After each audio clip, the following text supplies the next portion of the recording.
Good morning, guys. It is the 8th of July. It's about 6:15 right now. 20 degrees Fahrenheit, 20 degrees Celsius. Sun's been up for about an hour and a half.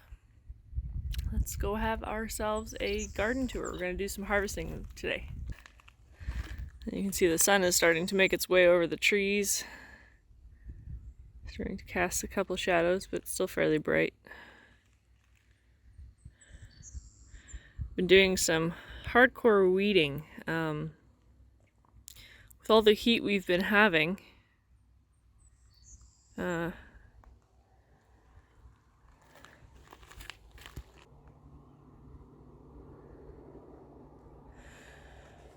all the heat we've been having, I haven't been able to weed, and the weekends have been camping trips, so we got a little bit behind, but yeah, everything's looking really good. I went ahead and put a little bit of granular feed down for my cucumbers and all my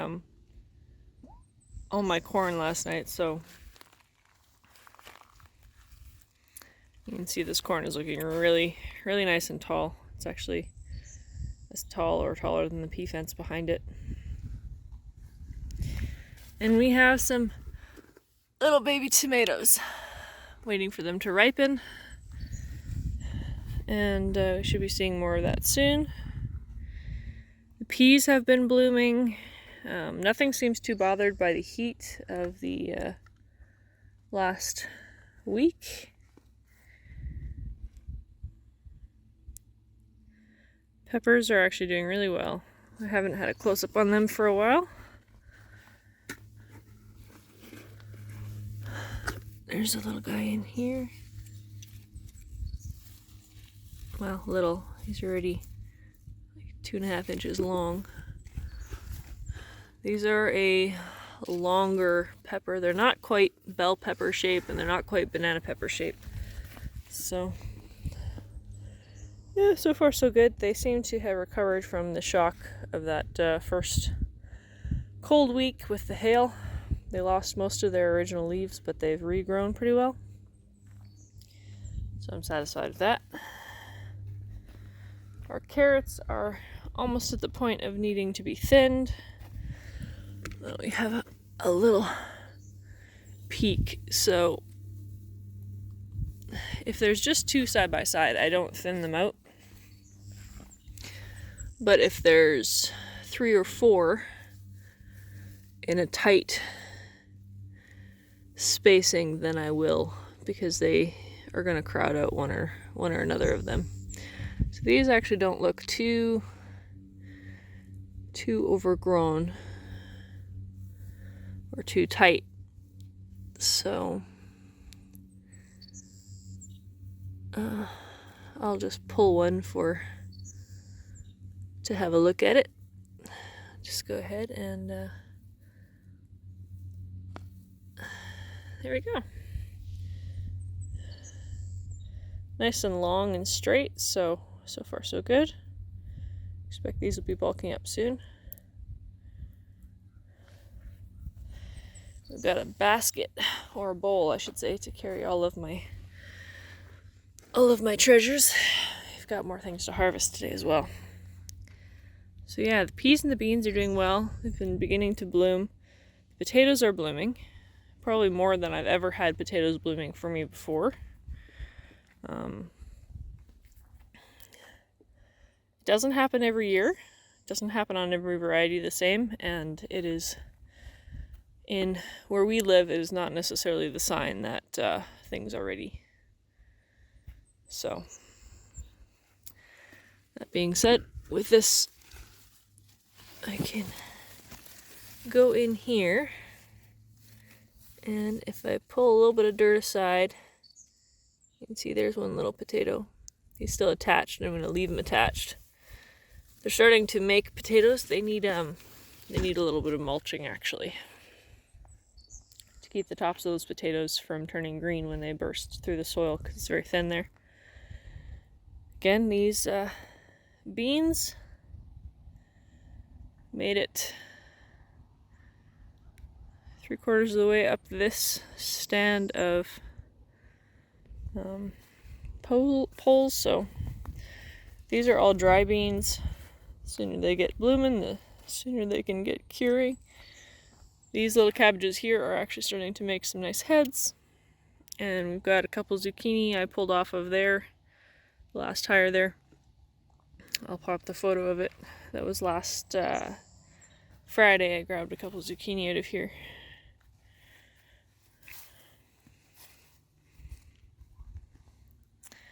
The broccoli have been giving a really good show. This one hasn't been harvested yet. And it's not quite ready. So basically I just wait until it's nice and soft and loose.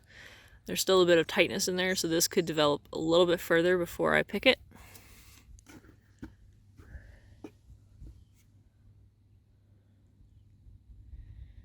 Again, the potatoes are blooming a bit more than usual. Not every one, but quite a few. And the peas here. You can see these, there's a few gaps in here. It's just inconsistent germination, so I have actually resown. And the reseeded ones will probably pop up and show up later on. But we are starting to see pods, which means it's that time where we gotta be really consistently watching for the peas to develop. I don't like peas that are too big, so I try to pick them really consistently. The giant onions and the leeks are looking really good. The storage onions as well, all from seed, look really good. Cucumbers and bush beans, these are all for green eating.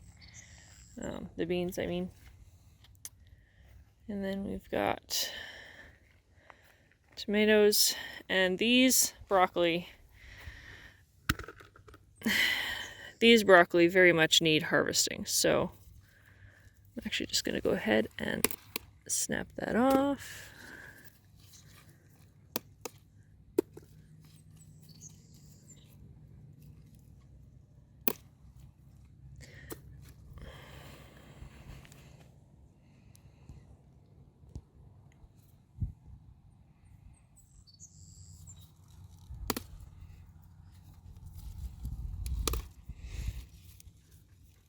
So this is actually a second picking for this one. You can see where I broke out the center.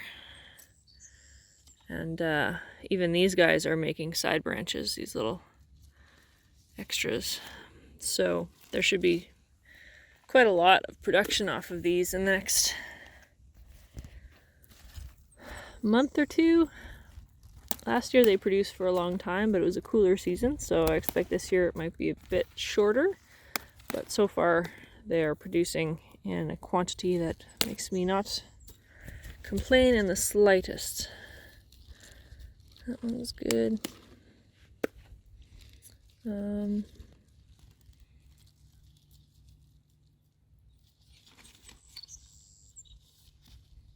Those can probably wait another day. I'll have more picking to do then anyway.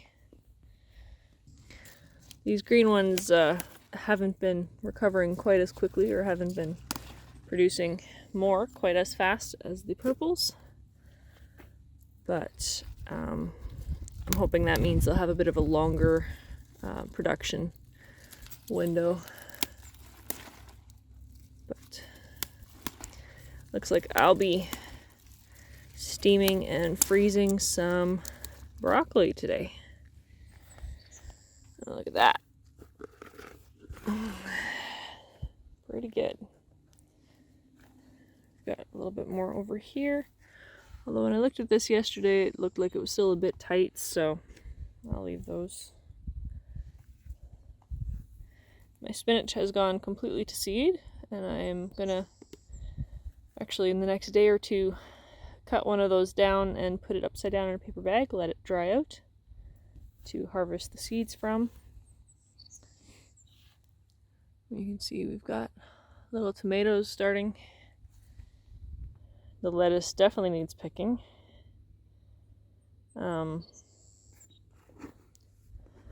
Last year I would pick basically as much as the lettuce would produce. This year I am just picking whatever I need for meals and allowing them to produce heads. That way I'm not quite so overwhelmed, but I still have a stockpile of lettuce ready whenever I want it.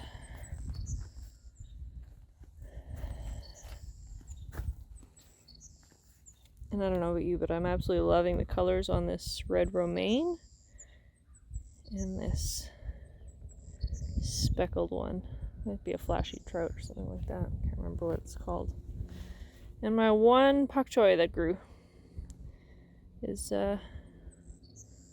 quite intensely growing. Debating whether I actually want to try and harvest it or whether I want to let it go to seed and collect seed, because I don't have a whole lot of that. We got a little bit of corn salads here in the corner. They're doing all right. I don't really know what their growth habit is. I only grew them in the winter, and that's always a bit different. So, and you can see the zucchini is continuing to flower and produce fruit. Lots and lots of tomatoes coming.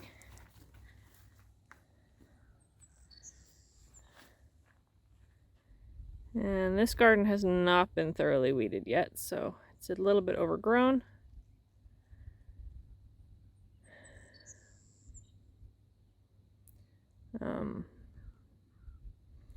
These beans here, I made the wrong call on the type of structure for them. They prefer to climb up. They do not really support themselves on horizontal supports. So I did go ahead and put a couple of extra bamboo stakes in. Hopefully they'll, actually it looks like they're already starting to vine onto that. And then they'll be able to reach across the gap a little bit more effectively. Beets are doing well. These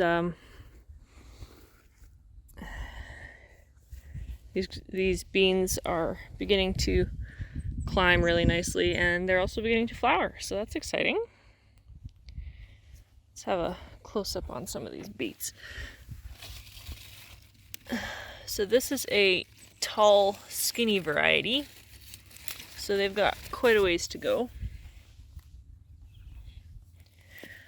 And the golden beets aren't bulbing too much, but there's some healthy foliage. And then we've got a regular red round beet as well. Again, healthy foliage, not too big of a bulb at this point. So far so good.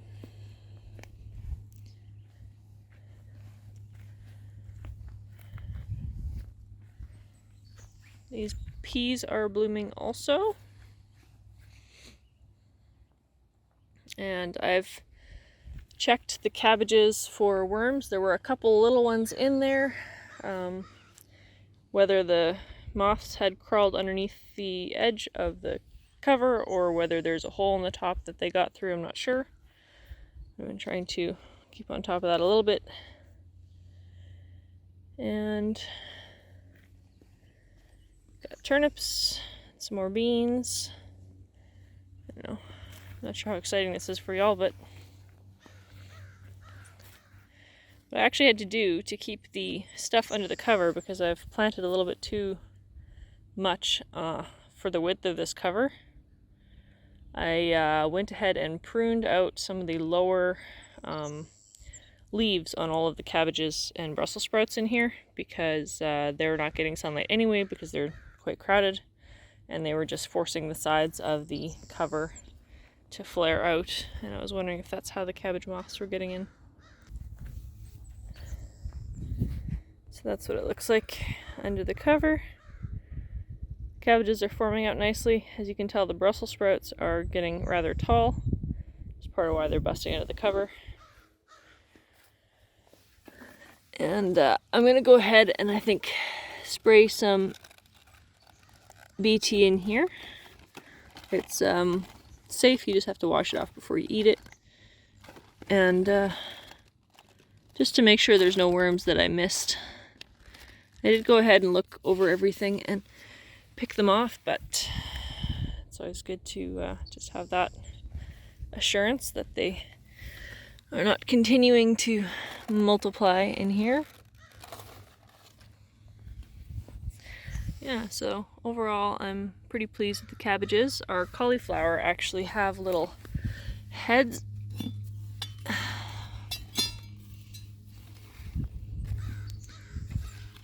You can see in there, there's a little cauliflower. It's starting to wrap itself, so I'm trying to encourage that. So those are doing well as well. Overall, I'm quite pleased. As you can see, the onions are doing really well. The multipliers are multiplying, that's why they're pushing each other apart. And this one's actually going to seed. This is a multiplier as well, I think. I'm going to go ahead and let a couple of them go to seed. Just one of each kind. Might be a different one. So that I can harvest that seed. Yeah, overall that's looking really good. This tomato's turned into a bit of a bear. I tip pruned all the excess suckers off of it yesterday. It's still pretty bushy. But there's a lot of flowers already on there, so that's promising. This one's a Scotia. I think it might be my only determinate one this year. So it didn't get any tip pruning or sucker pruning, and it's not outgrowing its space too much, so.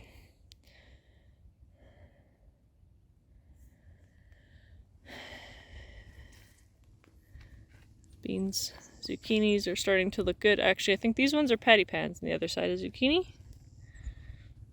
I try to keep things symmetrical where I can, just for aesthetic purposes. And I have opened up the watermelon tunnel. So I know this looks like a weed, but this is actually a flower.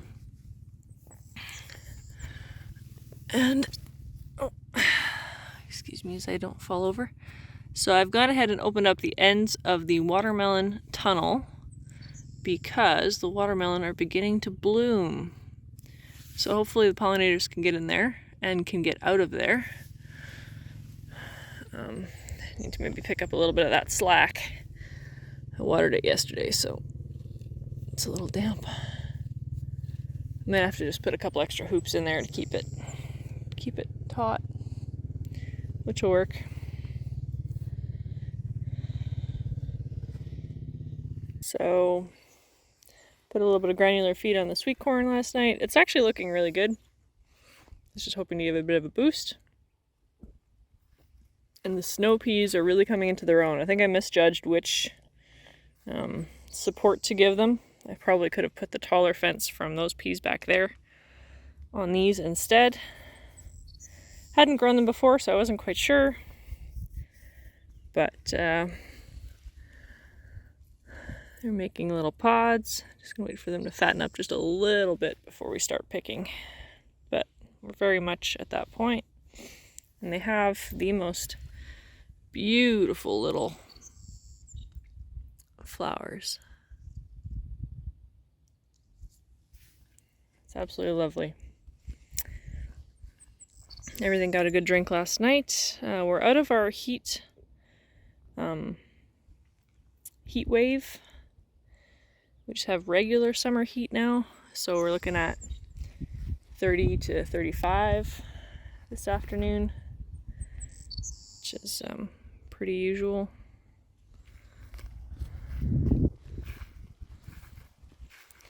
And we've got the wildflower patch.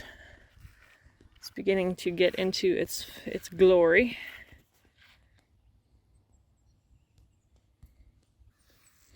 So you can see clover, we've got lots of flax, we've got some yarrow, there's a stubborn little alfalfa in there somewhere.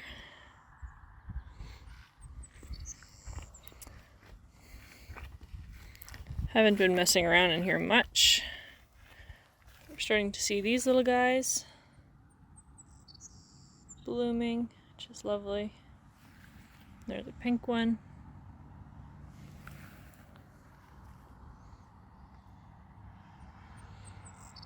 There's some wild grass in here. This has never been seeded in grass. There's There's wildflowers, there's lots of flax. There's definitely some weeds as well. And some, like this one here, I try and pull up whenever I see it because it is a vining weed. Mike calls this one pea vine. I'm not exactly sure what the name of it is, but I know it's not one you want to have around. So we're actually going to put that on the weed compost pile, which is separate from the regular compost pile. So the pumpkin patch got weeded this week. It was pretty overgrown, again with all the heat. We had a lot of moisture before the heat and an inability to weed for a week and a half. Definitely put us behind, and you can see there's still a lot of weeds around. I'm not going to wait till I have a perfect garden to show you, or it's never going to get uploaded, so we just go for the best we can, and I wanted to make sure you could actually see the pumpkins when I videoed, so I also wanted to show you my compost heap. So I've added a third bin here, and as you can see, they're in varying states of breakdown. I went ahead and turned them all, which is heavy, hard work. So this farthest one here is most broken down. It's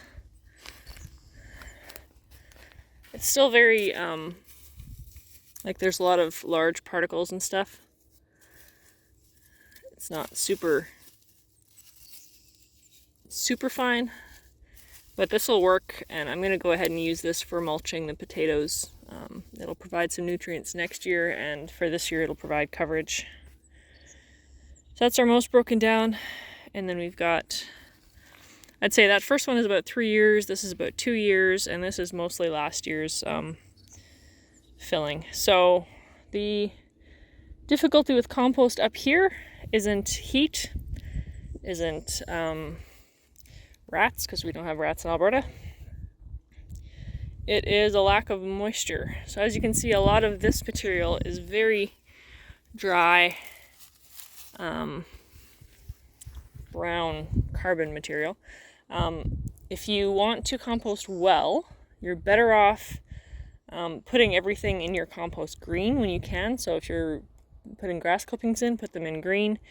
If you're putting in plant refuse, put it in green. So if I put in all my pumpkin vines in the fall after they froze and they're starting to get a bit wilty, but they still had moisture in them, they'd begin to compost much more quickly in the spring, as opposed to leaving them out all winter to dry out and then put them in. Now I've got to actually water this compost. What I do occasionally is hook up that downspout there from the side of the shed and actually just let it run into the compost because it's so dry, and our climate tends to be rather dry, and so that's one of the ways that I found to actually get it to start breaking down, especially if you've got a lot of dry material. If you've got a lot of green material, it's probably not a big deal, and if you have a lot of fresh scraps and stuff, that's probably not an issue either. But yeah, you want to maintain a healthy moisture. You don't want to overwater it, because then it'll get slimy and gross. Pumpkins are doing really well, and we're gonna have a little walk along and see what's blooming. You see a couple of male blossoms. I know there's a couple females waiting in line. Yes, look at this. Here we go. That is going to be a pumpkin. Now, when I was out here yesterday, I did find a male blossom and it had no pollen left on it, so it looks like the bees are doing a pretty good job. But just in case, I didn't bring my paintbrush for this, but I'm going to go ahead and hand pollinate. You can see there's still pollen on this. When it's completely dry of pollen, you just see the ridges that the pollen was sat on. So the bees haven't been out too much yet this morning. Although a little bit, I'd say. Because usually you can't see the ridges at all when the pollen's been removed. So we're just going to go ahead and help them out just a little bit. I expect they probably would have been fine without my assistance, but this early in the season. I like to give them a hand where I can.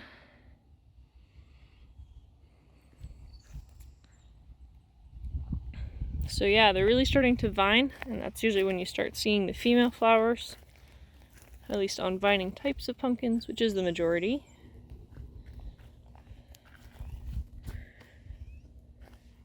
I also went and gave these guys a little bit of granular feed as well as the popcorn on the other end of the pumpkin patch, just because this soil really has very little nutritional value, and I wanted to make sure they had something so that they can hopefully do well. Overall, I'd say these are the farthest along as far as producing flowers for pollinating. I haven't seen any tassels yet, but I expect they should be coming shortly. And unfortunately, my clover didn't reseed itself effectively, so we've been just keeping this fallow. So these guys were direct sown here and on the farthest row over there. And they're definitely not quite as far along as the rest, but I know these particular ones, they're looking just a little bit pale green for my preference. I'm going to go ahead and give these a feed as well. They're not suffering yet, but if I give them a little bit of feed when I notice that they're not a very rich green, that's an indication they might be lacking a little bit of nitrogen, so I'll go ahead and give them that to help them bulk up. These are a bush type called Neon, and they're the earliest pumpkin I've ever come across. These guys are an assortment of minis which have kind of a bushing habit to begin with, and then they start sprawling a little bit later on. And then up here we have pies. There's another male bloom on that bush. So yeah, we should be seeing pumpkins in the next couple of weeks here. Very exciting.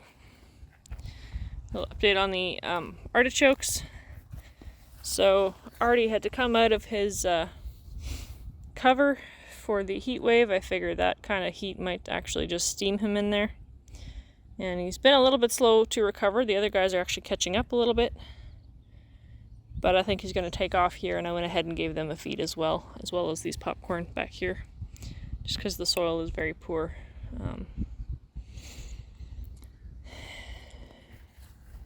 So yeah, that's where it's at today. Thanks to the input of a viewer, I went ahead and made sure I cut down all the flower stalks on my lovage, so it's looking healthy and contained. My betony is about ready to harvest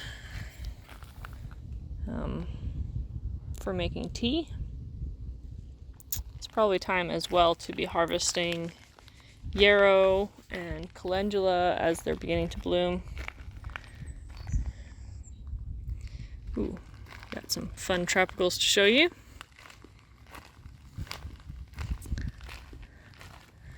So this canna lily is beginning to bloom. Looking really, really nice. It's got a little bit of freckling on it, which makes me happy. And so look at that perennial bed we looked at last week.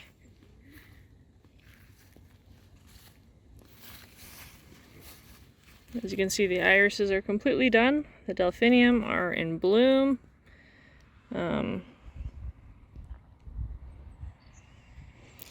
The little dianthus down there are just opening up for the day. They're actually really adorable. Little red ones. Our purple rose lace dianthus in here are doing well. Should be seeing some lilies soon. But yeah, that's all looking really, really healthy and strong. It's good. So we've got more of our path laid than we did last time you will have seen it. I think it's looking really good. Helps give some edges to the garden. which is also helping with weeding a bit.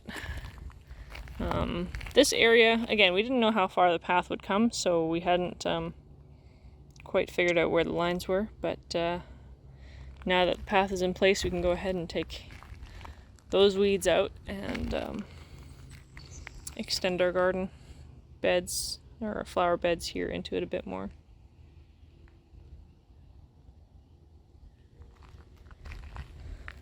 Just going to give you a couple of sweeping shots as we outro here.